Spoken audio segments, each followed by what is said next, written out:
now have a team of two. Nathan Tusky, who's the Director of Community Economic Development at the Hacienda Community Development Corporation, and Lisa McClellan, who's with Scott Edwards Applicants.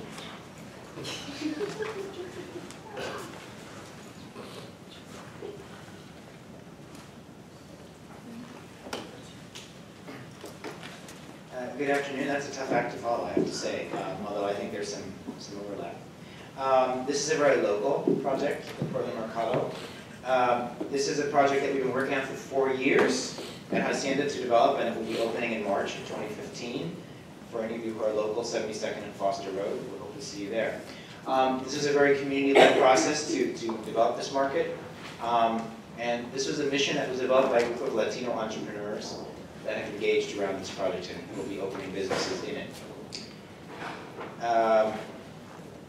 Just a little tagline we have about what we're up to, the project. A little bit about my organization. Hacienda Community Development Corporation is a local CDC in Northeast Portland, primarily. We do a number of things. We build affordable housing, which means people don't pay more than 30% of their income in rent. We provide programming for people who live in that housing. And here in the middle, you see a picture from our Youth and Family Services program. And in the upper right-hand corner, a futsal mini soccer field that Scott Edwards helped design. We also offer a homeownership support program so people can afford to buy homes, adult education, and microenterprise development, which is the department that I work in. Maybe stop for a second. See the picture of those tamales there? Those tamales were developed in a program in my organization called Micro Mercantes, which means micro merchants. And years ago, that program started before my time at the organization with Latina women who lived in our housing who wanted to make a little extra money to support their families. And they came to our director and said, will you support us to be able to start selling our product in local farmers markets? We can't get in, we don't know the culture, we don't know the process. The director at the time supported them and worked with a local church kitchen, because if you're going to sell to the public, you have to sell in a licensed commercial kitchen and just make them at home and take them to the market. So we worked with a local priest, actually in a church, who helped the ladies use the kitchen. We used our name and our insurance to allow them to start selling initially in those farmers markets. That was way back in 2006. Over time, the families that were participating in this program said, we'd like that this church kitchen is great, but it's incredibly complicated to use. We have to work around their schedules. We're trying to use it at odd hours when they're not wanting us to use it, and so on. So the director then said, well, let's build a kitchen. Do we have a picture of the kitchen in here? Not later, right? Anyway, Lisa here from Scott Edwards, pro bono, helped my organization build this little commercial kitchen in one of our properties. So we built that. That was in 2009, I believe. And then there was a kind of momentum to this microenterprise work we were doing. People were like, well, this is great. Now we have a kitchen. We're selling in farmers markets. But we would let farmers markets are only 3 or 4 months out of the year. We would like to build a more permanent place for us to sell our product and kind of have that year-round opportunity to sell. And we created an online catering platform, which was one way to do that. But over time, what we realized, and our director said, was let's try to build a permanent market. And so that's the origin of the Portland Mercado. There's been a lot that's happened since then. So why a Latino public market? Just some statistics about Latino income and unemployment in the U.S. relative to the general population. Higher labor force participation rates, but lower employment rates. Tremendous growth in the Hispanic community in the Portland metro area. That's the 4-county area around Portland. So just you can see off the charts in the last 2 decades. Very intrigued by the last presentation, by the way, and the challenges of that town. And more statistics on that. But nonetheless, despite the growth and the vitality of the immigrant community, 26% of Latinos live below the poverty level. Very good. Entrepreneurial spirit. At the same time, Latinos are very entrepreneurial. They start businesses at about 1.5 times the rate as non-Latinos.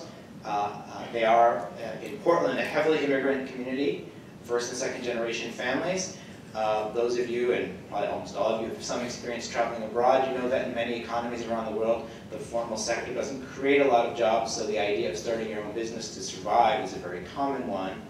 And so that spirit carries over with immigrant families here, and you see that high startup rate of businesses. We started back in 2010, summer of 2010, being inspired by a similar market that was developed in Minneapolis. And actually my director and I traveled to Minneapolis to learn about the development of Mercado Central on Lake Street in East Minneapolis, and learned about the organization that had helped develop it there. A very successful model. We then engaged a group from, not of architects or designers, but from the Urban and Regional Planning School here at Portland State University to do some initial research and community engagement. These are some of our findings from that. We engaged about 250 Latinos around Portland, and these are some of the findings we discovered in that process. That created a feasibility study which was completed in the summer of 2011. This was a community workshop that was run by the students with our support to develop that concept further. The results from the workshop were that were these points. I will say, as the director of the program, Community Economic Development and Microenterprise, at that time, I realized that the energy and interest in this concept among the Latino community in Portland was just extremely high, and people were very enthusiastic about the concept. So it kind of gave us the green light, like, well, people really want this. Whether they want it as an entrepreneurial activity, as a place to identify with their culture, or as a place to go to buy products that they can't get easily in other stores. So for all those reasons. These are just examples of the kinds of businesses you would see operating in the market. These are some of the site criteria and site amenities that we identified. Access to transit, we wanted to have some ability to be a community center. We also developed criteria around how big the site needed to be, that it be in public ownership, because we knew this was going to be a kind of by the seat of your pants operation. We weren't going to have a lot of money, and we knew that something in public ownership would be more likely to be given to us at an affordable rate, which has proven to be true. Obviously we want it to be nice, clean, welcoming, and crossover, not just to the Latino community, but to attract others. And adaptive reuse, that was also identified as a criteria by the community planning workshop and our own research, that by taking an existing building probably in a decaying or area that may be primed for revitalization, that we could probably do something more inexpensively and get the concept growing off the ground. Some other features that we identified. We are putting a mural up on this, very much in the tradition of Latino culture within very good, what else can I say? So as I said, we went through a whole process then in 2012. We engaged the Portland Development Commission, which to local activists here, kind of, potentially mixed bag. I don't know if the PDC speaker is in the audience right now, I don't know yet. But anyway, there was some, oh, you want to work with the city, they've caused all these problems in some of the neighborhoods. They've helped some of the neighborhoods gentrify and pushed out some of the people who lived there before. That's true. Nonetheless, PDC has proven to be a very good partner. We identified a site we identified various sites, but one of the sites was this one, 72nd and Southeast Foster Road, in the Lentz Town Center urban renewal area in Southeast Portland. It's an old corridor with a lot of interesting old buildings that are, some of which are not being used, some of which are barely being used, had been built for industrial uses or other uses previously, and it's just kind of potentially prime. This is a building that was built as a boring old bank in the 1970s, was then converted to an even more boring used car dealership in the 90s, went out of business during the financial crisis. The city PDC acquired it, kind of by accident, I believe, that's what the PDC folks have told us, so not exactly with some big strategic plan in mind, but they acquired it. It was in the urban renewal zone. This is what it looked like when we were looking at it back in 2012. The PDC signed a letter of intent with us, which allowed us to apply for some grant funding to do some construction work, which we were successful at doing. Who's involved? When do I stop this? Sure. No, I think you're... Keep going? All right, okay. Who is our project? Obviously my organization, but the heart of it has been the entrepreneurs and community members who want to be involved in this. This is some pictures, again, from the design workshop, some of the leaders and business owners in the group. The name of the group that we have convened, we call that La Asamblea, which is a word in Spanish, basically the assembly. There's a picture, again. Some of the composition of the group has changed over time, but their spirit has carried forward. This is some of the funding we've put together for this project. Very proud to say that I was mentioning to someone earlier, the total project costs from start, including all those students from PSU back in 2011, all the way up to my time and everyone else's time, and obviously our architect and everyone else, and the construction costs, around $3 million, 2.5 million of which is not hard debt. It's not debt we have to pay. So a very small amount of debt, meaning we'll be able to charge affordable rents to the businesses that go into this project. We won't have to pay a lot of debt service. Oh, there it is, next slide. There you go, all right. These are various people who have supported us. The guy in the middle there, for any of the out-of-towners, is Senator Wyden, various local members of Congress and supporters.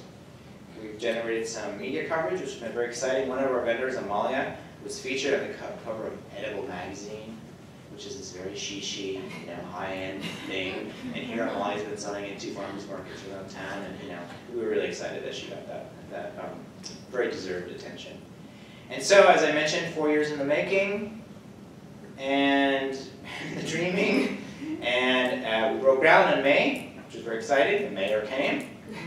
Is there a picture of the mayor? There's not. There's a picture of me in a weird tie, and some of our members of the Asamblea. Senator Wyden grinning for the camera there. Helped us get the grant, thank you. And there it is. That is what we think it will look like. Lisa. So, I'm Lisa McClellan. I'm with Scott Edwards Architecture, and we came on board, as Nathan showed you. There was a lot of work well ahead of the architects coming on board, and so we've only been on this project about 1.5 years. And with any public project, it takes a while. I think when you saw all the myriad funding sources, the myriad different organizations that supported Hacienda to make this happen, you can understand why oftentimes when a community development corporation tries to do a project like this, which they've never done before, they primarily do affordable housing, it's a very long process, and it takes a lot of people can take a lot of people to help it move forward. So we were brought on relatively late in the project, and just a really quick little bit about Scott Edwards Architecture. We are a firm of now about 40 people. We've grown quite a bit in the last 2 years. The business model for our firm has always been to try to keep a mixture of public and private work. I, as a principal, do almost all the public side, and a couple other principals do, but then we have some principals that really focus on private work. And we're unusual in that way, in that our firm does a broad variety of work, and what that allows us to do is weather economic tides. We did okay in the recession. It brings a sort of energy and vitality into the office, because what you can learn from some of your more high-end private jobs can filter down into some of your even pro bono public work. And so we love the energy that comes from that. Also, some of our private jobs can help fund us to be able to do the jobs that are really near and dear to my heart. And we planned it that way. So non-for-profit clients, in the 11 years I've been at Scott Edwards Architecture, this is a sampling. I haven't personally worked with all of these, but it's over 50 nonprofit clients that we work with. And some of them we continue to work with, the repeat clients. The first 8 or so are Latino-based organizations. When Sid Scott started the business, his first job was with Virginia Garcia Memorial Health Center in Cornelius, and we've had ongoing work with them for 17 years. And we're very proud of that work. When we first got involved with Hacienda CDC, we do a lot of farm worker housing. And so in the upper corner, you can see that Hacienda does primarily, or has in the past, primarily done affordable housing in the city, primarily in Northeast. And this was going to be their first foray into farm worker housing. And so they worked with an organization called CASA of Oregon, who mentioned that they had worked with us before and suggested that maybe we'd be one of the architects to be interviewed for the work. And I really like to include this Oregonian article, because when you work on affordable housing, more often than not, you're going to find opposition from the community of some sort. And so the town of Molalla, some of the members of the town of Molalla were not particularly excited by the idea of affordable housing for farm workers going into their community, but it actually ended up being a really wonderful project, and now the city brings developers of private housing by the development to show them that you can do a nice project, and they use it as an example. As Nathan said, the Hacienda Micro Mercantes program needed a kitchen. They had basically a community kitchen with a residential grade stove that they wanted to upgrade. Not an ideal situation. We came in pro bono, tried to help them put a commercial kitchen in. We sort of shoehorned it in. As you can see, you've got this giant commercial range surrounded by still residential grade casework, but what it did allow Hacienda to do is to continue to grow that aspect of the micro-context program. The other thing after that we did is we helped them with this futsal court. They have a tremendous amount of children in their developments. They have very dense developments and nowhere for the children to really be very active, the older children. And so this futsal court was a real catalyst. And then right adjacent to the futsal court, they just started demolition to build their own offices. So they've really been a key force in the revitalization or beginning revitalization of this neighborhood, the Cully neighborhood in Northeast Portland.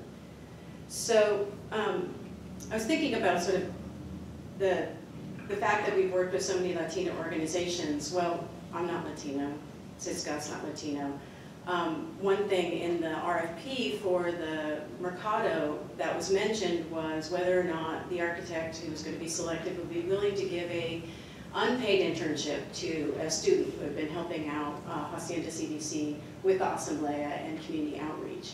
And we're not a big fan of unpaid internships, we don't believe in that, but we were very willing to give a paid internship to Roseva Saab, who is a graduate of the U of O in 2011.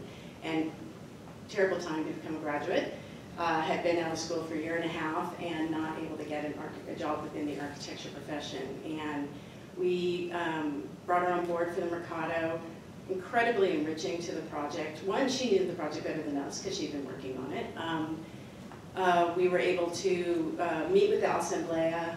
I don't speak Spanish, unfortunately, despite many years of high school Spanish and even some years of college Spanish. So to my great dismay, I still haven't managed to learn it. But with Roseva there, as an architect, she was able to explain the development of the Mercado to the Asamblea and get feedback on that. And so this is just one of the studies she put together too when we were doing color studies for the project. And then also, we have on our team Place Studio, which is a wonderful landscape architecture firm here in Portland, and Mauricio Villarreal, who is one of the principals, is from Colombia originally. And so when you see the aerial here of the site, you'll see that the building has got about, I think, a footprint of between 6,000 and 7,000 square feet. The total site is 39,000 square feet. So the building is a small aspect of the project, and we were really wanting to make sure that we activated the site as well and took advantage of that, and it's not just about a parking lot. And so we are really excited to have Mauricio on board too. And let's see, there's some other things I was going to talk about. So one thing Nathan mentioned about the looking to use an existing structure to save money. One thing that I will say that was a little bit of a learning experience for me was a willingness to accept conditions that were not ideal and move forward with them. Because when we do work, when you do ground up work, you try to do what is ideal. You know, you would like to do, you know, you're building things to current code.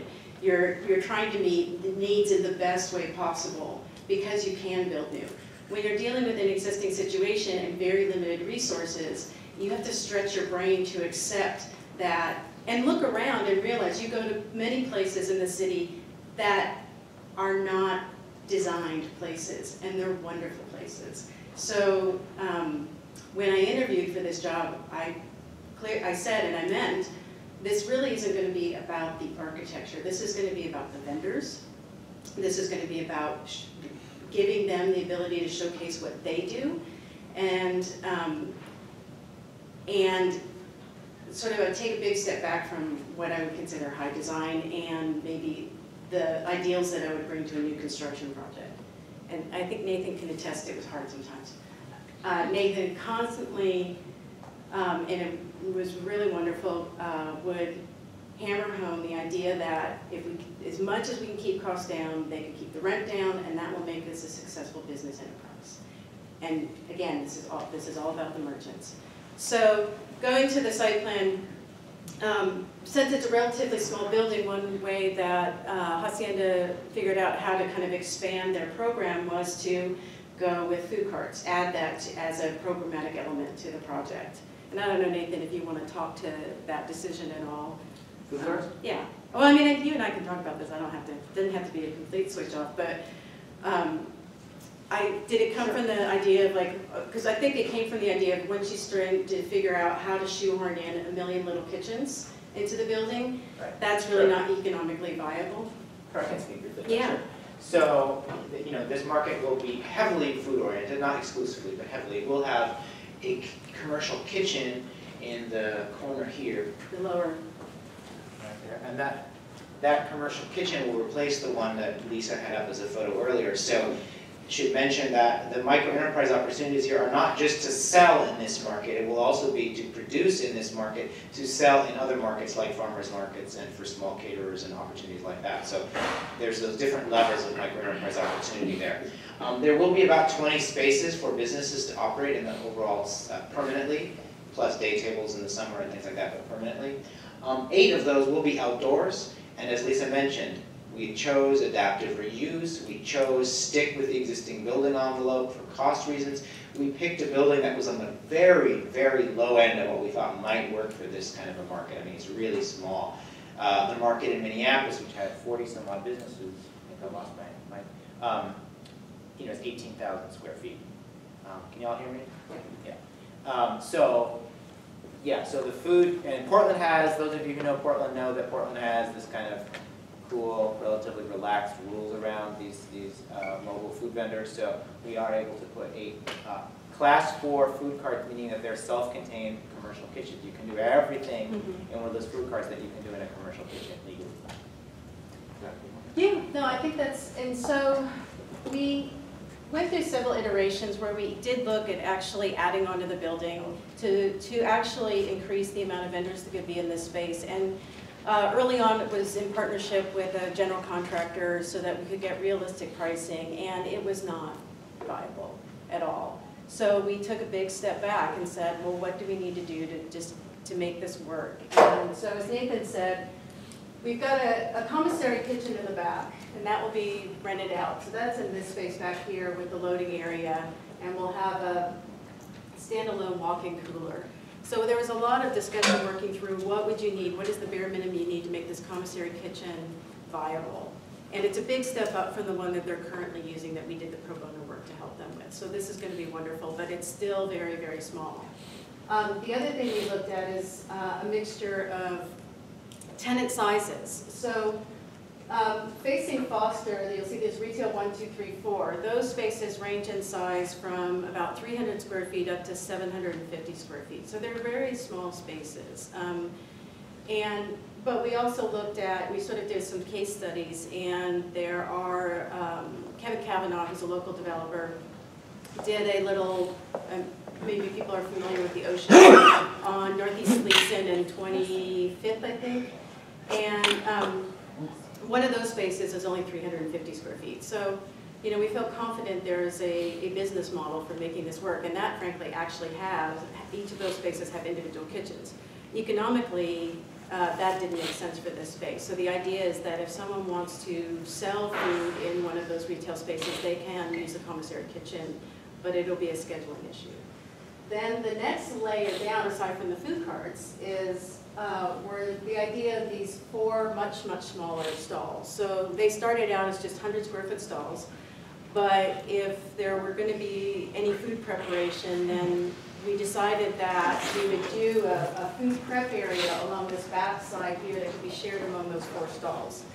And then that way they wouldn't need to have their 3-compartment sink, hand washing sink. We worked in partnership with Multnomah County Health Department to see if that was viable, and we're given the green light to do that. So as a way of actually making those much, much smaller spaces more viable, we have that shared prep area. And then finally, in the center of the market hall is an idea of day tables. So those are just that is the gateway kind of entrance into selling merchandise at the Mercado. But the idea is also that that market hall could be programmed to do community events and other functions as well. So those day tables get moved away. And then there is a small second story that we didn't show, and that will have, I think, do you have tenants for that one yet? Yeah. 4 tenants? What are some of the tenant mix? The tenants are a Latina insurance broker, a cultural exchange and language exchange program, open with those things, my staff here in the office, because we want staff on site. I think we still have one manager. Yeah. So the interesting thing is, through this whole process and working with the Asamblea, Hacienda didn't actually have a market manager. And it was interesting for me to see, once they went ahead and hired the market manager, how things became much more real. And I think the main thing that the reality kind of hit the wall with is trying to find the vendors for these 400 square foot or less than 100 square foot spaces. There had been vendors that seemed like they were going to work out, and I don't know if you could talk to why that was not really viable. Well, some of it, well, with this kind of a project, and we saw some of the pictures, I mean, we knew from the Minneapolis example that they had 40 some odd businesses that went, but they had over 200 people who were interested. So that's definitely a bigger scale than what we've done. But nonetheless, there are people who are not able to carry it forward. The economic development aspect of this is sometimes people get a job. Maybe they're interested in starting a business, but they get a job, and they're like, you know what, this is a pretty good job. I don't want to give up my job to go into business, which is a risky proposition. So some of them just sort of opted out for different reasons. I think what we learned about those tiny spaces, and it's in a way the data hopefully will still give us some information about this, but that we had a hard time finding people who really wanted to commit. We've now signed up people. They've put down money. They've signed letters of commitment and are about to sign leases. So we had a hard time finding people who are willing to commit to those little 90-ish, Yeah, the 90 square foot space, sharing. It can sound wonderful, you're going to share, but you're going to share a sink and count prep space and storage space, and so all those different things, we just were not able to get vendors to commit. And so, as Lisa was mentioning, or probably leading to saying, we've now made the decision to kind of leave that open, more open. We're not building those walls. Flexibility. And so, if it turns out that we engage 3 people and they want to sort of build out 3 little spaces, we'll do that. If we find one who's willing to do something, we'll probably do that. That's the last unleased space right now in the building, except for the office. I know there's some stuff, but everything else is. We have people who have signed, letters of commitment, given us money, which is kind of the test of their seriousness. And so, to just talk a little bit about the site plan, and what we had to do with the existing building. The existing building did have restrooms. That was great. Unfortunately, the restrooms are in the upper left-hand corner where Retail 1 is, and it was right in the most prominent corner of the building where we wanted to engage the plaza. So the decision was made that's a relatively expensive thing to do, but frankly, we were going to be saw cutting concrete for this commissary kitchen anyway, to move the restroom to the back, where when this became an auto dealership, a modular building was just tacked onto the back of the building with a little portal through to it. The decision was made to keep that. Originally, we weren't going to blow that out, but hey, it's space. It's usable space. People want the bathroom to be clean. That's what they want. They don't need it to be special. So put that back in the modular and free up the upper corner space to be what's going to be a bottle shop. And have that be something, sort of thinking, Hacienda did a lot of sort of research about the business model. If they could have beer and wine in the Mercado, you could get your food and get that beer and wine, then that was going to really help all of the businesses. It's sort of that, all of them helping each other. So we made that move. We have a very interesting, since it was a bank building, we have a 12-inch thick walls, concrete walls for a steel vault. We were going to make that a small dining area. Now it's a vendor, because getting the manager on board ran through the pro forma again. As many vendors as they can get in there, obviously that's going to help everybody. So that's become a vendor space. And then one of the ways we were trying to keep costs down on this project was not to have to do full stormwater upgrades per city of Portland standards. So we played a very interesting game of trying to minimize new impervious surface on the site. And so, but we wanted this nice plaza in front of the building, so we went with pervious pavers, which Hacienda CDC is going to get a partial grant to pay for through DPave, which is an organization here that removes parking lots. And they actually did do the asphalt removal for this project. It was a wonderful community event. So we have pervious pavers surrounding the parking lot, and then where the food carts are going to go right now, due to costs, we're keeping it asphalt. But the idea is to bring in public art as a way of activating the space. And as Nathan said, there is an area for a mural on the building, and so I think hopefully advocating for the next step would be to incorporate that into the ground plane as well.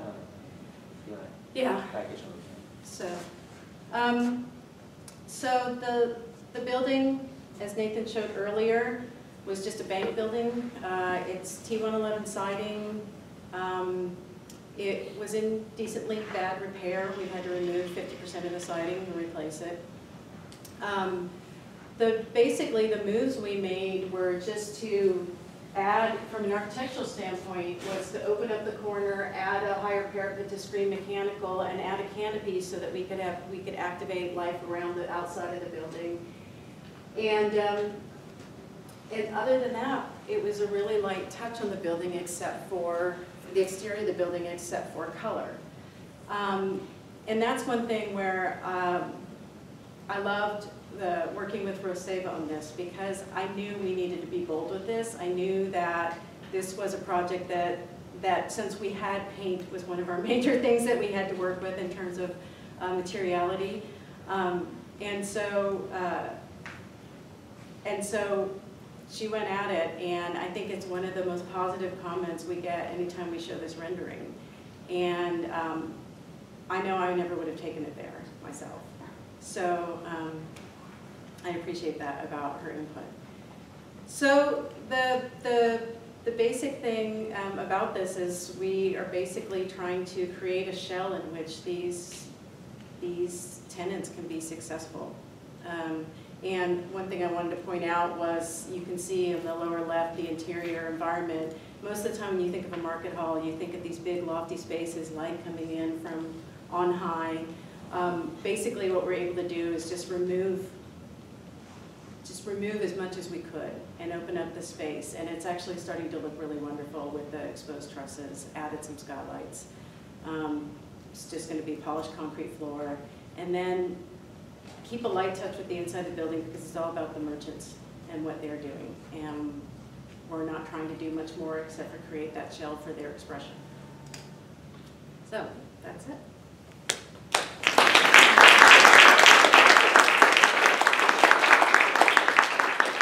Yes, Howard? We have time for a couple of questions, of which I'll ask the first.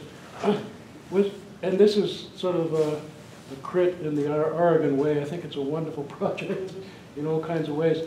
Was there any thought to putting the tiny spaces on an outside wall?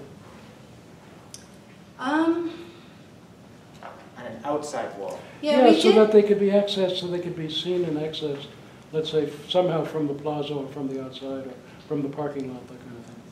You know, we did a lot of different options for this project. Very, very different plan schemes, and I'm trying to think, I don't think at any time we ever did do that. Mm-hmm. You know, one thing about that, you see those walls there? Yeah. And those are the existing walls. Mm-hmm. So one of the things with adaptive reuse, right, which we were released on, was we're not knocking down any walls. We don't have to, right? So on that, which is the most prominent sort of storefront presence it'll have, right?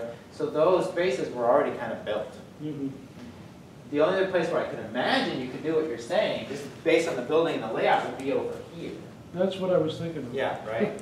You know, I don't know. It is actually interesting. It was, I think the idea at the time was that you get the larger retail spaces are for, thinking about, were for the more established tenants, because the idea was getting a mix of businesses in here. So the people that could afford to take the 750 square foot space actually potentially had more business acumen and could afford the higher rent that that space would be allocated, and then therefore would want the prominent space facing Foster. Well, and the other thing to say, I think, if I may, is what you said, we're not precluding that possibility. This is still an experiment. In other words, they won't be permanent build-out spaces, but anyone who goes to farmers markets right know that you have this opportunity. Sure. And in Portland, then we'll push it. You can go from like May and all the way through October, sometimes even longer. Saturday market right over here, right? So we can still do some of that. It may not be permanent, right? It can be with day tables, tents, things like that. And then if we discover over the first few years of actually doing this that we're just killing it, right? And people really want to rent spaces, we may then have the financial ability to build out additional space, right? It's a big enough site that we could probably do that. The trick for us was getting this, at least for me, from trying to put together the financing, was like, can we get this concept, which no one has ever done in Portland, which, low-income entrepreneurs, they can, low-performing retailers, like, can we get this thing off the ground? So, I think this was a way to try to get something off the ground. Sure. And actually, Howard, now I remember, because this has been a 1.5-year long process, accessing my memory banks. I did mention that we talked about doing an addition on the front of the building, and one idea that I had very early on, I was thinking about some of the work of Michael Piatok down in Oakland, was to do an arcade on the front of the building. And that arcade actually would allow for like almost carts, not food carts, but business carts. And he had a similar situation in one of his projects. Right. So that you'd have this sort of indoor-outdoor market that could be more seasonal. And as I said, we really didn't have the funding to do that addition onto the building. So what's the final cost? The final cost for the project? I think Nathan mentioned Well, it. yeah, if you include all of the early work, because there was like 2 years of planning and brainstorming and community engagement and stuff like that. If you include those costs in, which we do, the total cost is about $3 million. And If this, you do the hard construction cost, it's a Yeah. little over 1.5, 1.6-ish. Plus the food carts, if you add in some of the equipment, it's more than that, but the actual. and doing the commissary kitchen and the food carts is a significant FF&E budget. But I think one thing to sort of mention here is, and it's something that I find working with the public sector and the public funding, is your money doesn't go as far, because that public money is also trying to provide a living wage to the people who are doing the work and during the construction project. And so you're being held to Bowley wages and Davis-Bacon wages, so federal wage rates and or state wage rates. And so what that does is that adds 10 to 15%, sometimes 20%, on a recent project, 26% extra cost on top of the hard cost of your construction. So it's sort of what Nathan was saying about, some people choose not to take the public money, and actually more and more CDCs for affordable housing are trying to figure out how to finance it themselves and take public money. And that's one of the reasons why, is the cost of construction is a lot higher. And it's a really hard balancing act, because of course you want to pay a living wage to your construction workers too, but it might mean the death of a project because you can't actually afford it. Questions? Yes. I'm involved in the turnaround of a Pale Town Center property in Kenmore, Washington right now. And it's not the 100% corner, it's the 45% corner. So the town is saying, yeah, we want a sit-down restaurant. They all say that, and it ain't in the cards. The anchors are all 2 blocks away. So we've got apartments there, and we've got a health club, and they want to do a town green. They're prepared to put $3 million into the town green, $2 million into even a covered sort of space. And I'm saying, you're going to have this taken over by vandals and some other folks on this interior space if you don't find some anchor users. And one way of doing that is probably some food carts. The issue is that nobody in the suburbs has seen food carts, ever. I proposed it in San Leandro, and the problem is that the planners all want bricks and mortar because they build their reputations at APA conferences with bricks and mortar, not with food carts. So I finally have the city manager talked around in maybe a 4-year investment horizon for food carts. He's saying, I want to sit down restaurant. I said, ain't going to happen. So I need some cheap way to turn them on to food cart development. Is there a way to do it? Well, I think the city of Portland, I don't know personally, there are a lot of resources here. Portland is unusual, obviously. I know other cities have allowed pop-up food cart vendors to happen, so it's something that it truly is mobile. The city of Portland is much more lenient because basically as long as it has wheels and Yeah. it could be moved. And they're the issue allowed. is we need the constancy, where the food trucks come and go in the East Bay, they're so episodic that they don't build a basic Right. business. Yeah, yeah. You know, I'm aware, we had years ago someone who worked for the Bureau of Planning here in Portland, Planning and Sustainability, who was on our board. Her name was Alma Flores. She now works for the city of Beaverton, which is a suburb. I don't know about the city you mentioned Yeah, that much. yeah. It's to the west of the city here. And she, in the last couple of years working in the Economic Development Department in Beaverton, has kind of moved the city towards allowing this food cart opportunities. It might be a resource for you, I don't know. Yeah. Has anybody done it in the burbs? Well, I think she's close to pulling it off, but, and you know, again, I don't talk to her all the time, but she's kind of moved the city. She had a whole process to try to like convince the city that this could be a good idea. I don't think it was around a specific site. You're talking about a specific site, right? But just kind of getting the political will. She could probably talk to him about the whole process of doing a survey of the city, talking about economic opportunities. It's also a city that does have a significant Latino immigrant population and other groups as well, so it's somewhat diverse. You know, they had seen some of those businesses, those communities represented in brick and mortar, but many folks can't access that. And anyway, so it's just a thought. Good. Not necessarily relevant to Portland, but you were talking about another context. One more question we have time for? So was this project within the firm, was this pro bono or was this a fee? No, this was actually. Almost. At least we're honest. We Least the often client is contribute portions of our fee to the project, to projects, certain projects that we make that decision at the beginning of the project or before we even decide to go to it or for it. We were really, Hacienda had been a longtime client for us, as I pointed out, and we were really intrigued by this idea that they're trying to do. This is something new for them, and we were excited to be part of it and to help them with this. You think about, like, they were trying to do a minimal touch on the building. In some ways, why do you need an architect? Well, as soon as you get a commissary kitchen involved, I mean, that's incredibly complicated. The other thing is, they're having to, one of the biggest problems, regulatory problems we had to go through is with the Portland Bureau of Transportation and the right-of-way improvements that the Hacienda is actually going to, as just a tenant, 5-year lease, is going to have to do to the streets to actually allow this project to move forward. They're going to have to do full improvements to the sidewalks on 72nd and 73rd. So the regulatory requirements and hoops that Hacienda had to jump through to do this project are significant as well.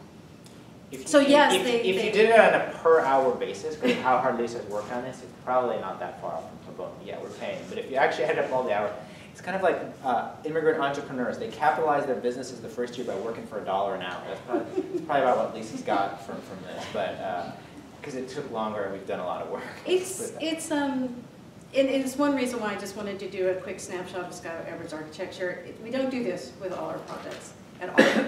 But we are really committed to helping community development corporations as part of our business model. I mean, it really is part of our, he's saying, yes, but it is part of our business model. It pays rewards and dividends in ways that aren't monetary, and that is really important to us. And it's important to the community. Great. Thanks.